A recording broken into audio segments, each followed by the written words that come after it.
J'ai quelques Dogecoin dans mon portefeuille et j'ai envie de les échanger contre d'autres cryptos, mais j'ai pas envie de passer par un exchange centralisé. Donc comment je peux faire pour rester sur la DeFi, pour échanger mes Dogecoin sans faire de KYC? C'est ce qu'on va voir dans cette vidéo, et ce tutoriel on peut même l'étendre à d'autres cryptos que Dogecoin. Je vais mettre Dogecoin dans le titre de cette vidéo et dans la miniature parce que j'en ai dans mon portefeuille et parce que c'est ce que je vais échanger, mais on peut le faire sur du Bitcoin Cash, du Ripple, du Litecoin, plein de cryptos. Vous allez voir qu'on a l'embarras du choix. Et on a l'embarras du choix que ce soit au niveau des cryptos, mais aussi au niveau des outils, parce que il y a certains outils, certaines plateformes qui sont pas très connues et qui permettent quand même d'échanger des cryptos, des tokens sur plein de blockchains différentes. On va commencer par une mention honorable. Je vais pas l'utiliser dans cette vidéo parce qu'il me permet pas d'échanger des Dogecoin contre des USDC sur Arbitrum, et c'est ce que je cherche à faire aujourd'hui. Mais petite mention honorable à TorSwap, qui est un bridge. Donc là sur TorSwap, on est sur un système de pool de liquidité. Si je dis pas de bêtises, c'est le modèle qui imposera le moins de limites en termes de vérification d'identité. Souvent sur les exchanges, vous allez avoir besoin de passer un KYC si vous voulez échanger des montants à 4, 5 chiffres et plus évidemment. Sur TorSwap, ça va pas forcément être facile d'échanger des montants à 5, 6, 7 chiffres, mais si jamais vous avez besoin de le faire, normalement il n'y aura pas besoin de KYC puisque ça fonctionne avec un système de pool de liquidité. En plus de TorSwap, on a des exchanges comme Mon Pèlerin qui nécessitent pas de se créer un compte, de faire une vérification d'identité. En tout cas pour des petits montants, il n'y en a pas besoin. L'avantage de ces exchanges, c'est qu'en général, ils vont être compatibles avec beaucoup de cryptos. Mon Pèlerin, c'est peut-être pas le meilleur exemple parce que l'échange de cryptos, c'est pas sur ça qu'ils vont être super forts. C'est surtout sur l'achat et la vente de cryptos contre des devises fiat. Donc ça, c'est un autre sujet. Et en plus, si on passe du monde des cryptos au monde fiat, il y a l'imposition qui rentre en compte. Donc on va pas voir ça pour aujourd'hui, mais c'est une autre mention spéciale que je voulais faire aussi dans cette vidéo. Mon Pèlerin, c'est sympa. Un exchange qui va enfin concerner ce que je veux faire aujourd'hui, c'est FixedFloat. C'est pas le seul exchange qui existe, il y en a plein, et on a même un agrégateur d'exchange qui existe, et c'est sur ça qu'on va faire le gros du tutoriel.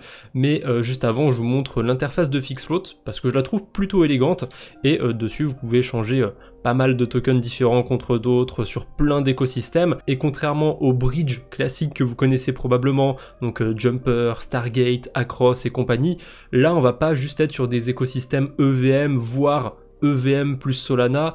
On est vraiment sur tout un tas d'écosystèmes parce qu'on n'est pas sur un bridge, on est vraiment sur un exchange. Les bridges, ils ont l'avantage d'être uniquement on-chain. Quand on va utiliser un exchange comme FixedFloat, forcément, il va y avoir une entité centralisée derrière, mais on n'aura pas nécessairement besoin de se créer un compte ou de faire une vérification d'identité ou quoi que ce soit.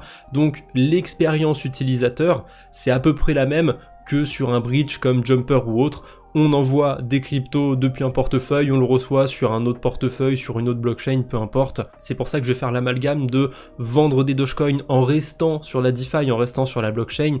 C'est pas réellement le cas, mais l'expérience utilisateur est tout comme. Mais tant qu'à échanger des cryptos, autant utiliser un agrégateur.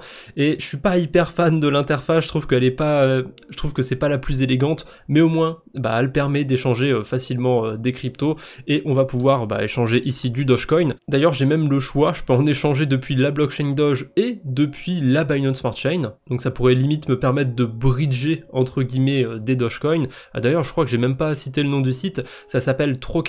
C'est peut-être pas le seul agrégateur qui existe, en tout cas pour ma part c'est le seul que je connaisse dans le domaine. En tout cas pour cette vidéo j'ai choisi le Dogecoin, mais j'aurais pu choisir vraiment plein de cryptos. On a du Litecoin, on a du Monero, on a du BNB, du Cardano, du Doge, je sais qu'il y a le XRP, il y a du Solana, et ce qui est assez fou c'est qu'on peut échanger toutes ces cryptos entre elles. Alors il y a peut-être des chemins qui vont être impossibles ou quasi impossibles, parce que ça va dépendre des différents exchanges, s'ils supportent telle ou telle crypto.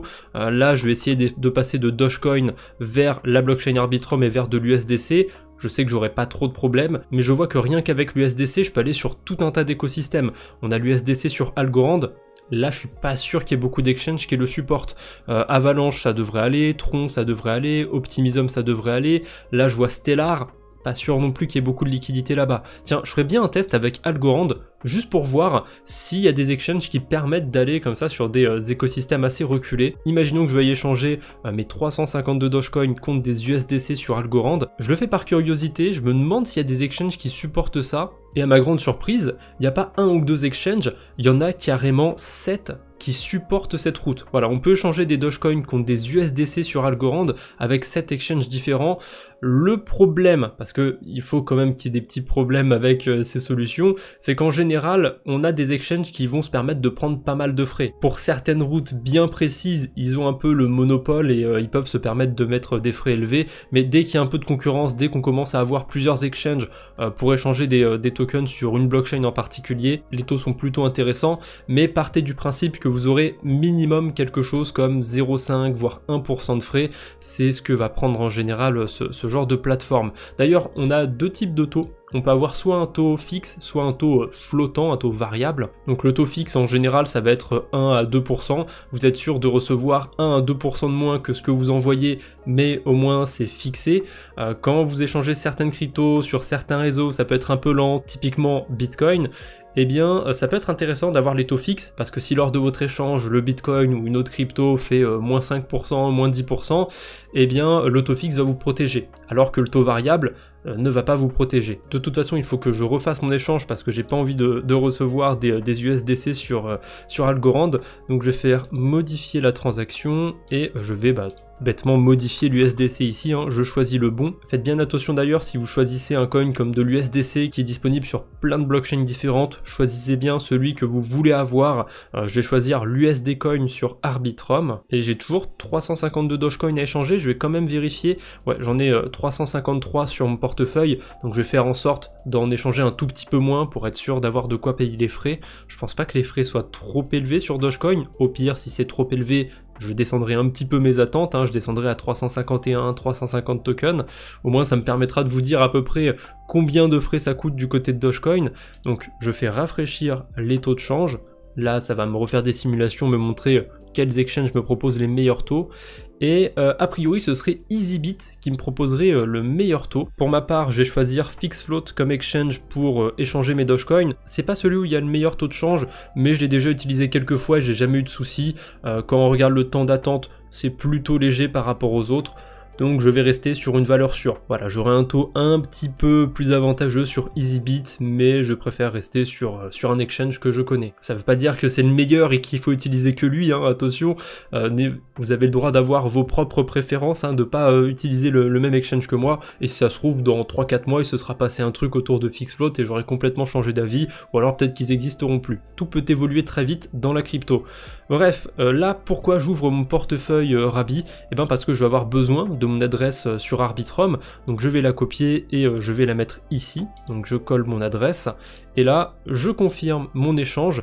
Je vais avoir besoin d'envoyer mes Dogecoin à une adresse qui m'est fournie sur Trocador, donc je vais copier cette adresse, je vais retourner du côté de Ledger Live, parce que mes Dogecoin sont sur ma Ledger, je vais cliquer sur envoyer, je colle l'adresse Dogecoin à laquelle je dois envoyer mes 352,0 Doge, hein, c'est bien précis. Bon, le virgule 0 il sert un petit peu à rien. D'après Ledger, les frais de réseau c'est 0,08 Doge, donc quelques centimes. C'est pas très cher. D'ailleurs, je peux choisir si je priorise ou pas ma transaction, je peux mettre plus ou moins rapide. Honnêtement, tant qu'à garder un Dogecoin sur mon portefeuille, autant prioriser ma transaction, autant augmenter un petit peu les frais que je suis prêt à dépenser. Voilà, 0,11 Doge ou 0,08 Doge, ça change pas grand chose pour moi, je suis pas à 1 centime près. Donc là, je vérifie, c'est bien la bonne adresse à laquelle je dois envoyer des Doge, j'en envoie bien 352, les frais, j'ai de quoi les payer, donc je peux continuer, je peux valider la transaction sur mon appareil. Bien évidemment, vous n'êtes pas obligé d'utiliser un Ledger ou un autre wallet hardware, j'en utilise un personnellement, mais ça fonctionne tout aussi bien avec n'importe quel autre portefeuille. C'est peut-être bête, mais je préfère le préciser, on sait jamais, des fois je suis surpris des questions que je peux avoir sous les vidéos, donc même si ça peut paraître bête, eh ben j'essaye d'anticiper un petit peu les questions que je pourrais avoir. Alors, la transaction est effectuée, il me reste à peine un Dogecoin sur mon portefeuille, c'est normal, hein, j'avais prévu d'en échanger 352. Si je retourne du côté de Trocador, là il va falloir que j'attende un peu le temps que la transaction soit identifiée, je vais devoir attendre quelques minutes pour recevoir mes USDC sur Arbitrum. Quand on est sur le site, on peut actualiser l'état de la transaction. Là, je pense pas que ce soit encore passé. Ah, tiens, c'est détecté a priori. Donc, il n'y a plus qu'à attendre que ce soit confirmé un certain nombre de fois sur la blockchain. Ça va dépendre des blockchains. Comme je vous ai dit, sur Bitcoin, en général, c'est un peu plus long. Dogecoin, je suis pas trop au courant du temps que les transactions prennent à être confirmées. Mais dans mes souvenirs, c'est plutôt rapide. Si vous utilisez ensuite des blockchains comme Arbitrum ou quoi, c'est quelques secondes. Donc, donc ça va aller plutôt vite. Là j'ai plus qu'à attendre quelques minutes de mon côté, je vais recevoir les USDC sur Arbitrum et on pourra se quitter. Il s'est écoulé quelque chose comme 5 minutes, pas plus, et j'ai bien reçu mes USDC sur Arbitrum. Voilà, c'est tout ce que j'avais à vous montrer pour aujourd'hui. Si cette vidéo vous a plu ou vous a été utile, n'hésitez pas à la liker pour me soutenir. Pour ceux qui sont abonnés, on se retrouve bientôt j'espère. D'ici là, portez-vous bien. Salut tout le monde!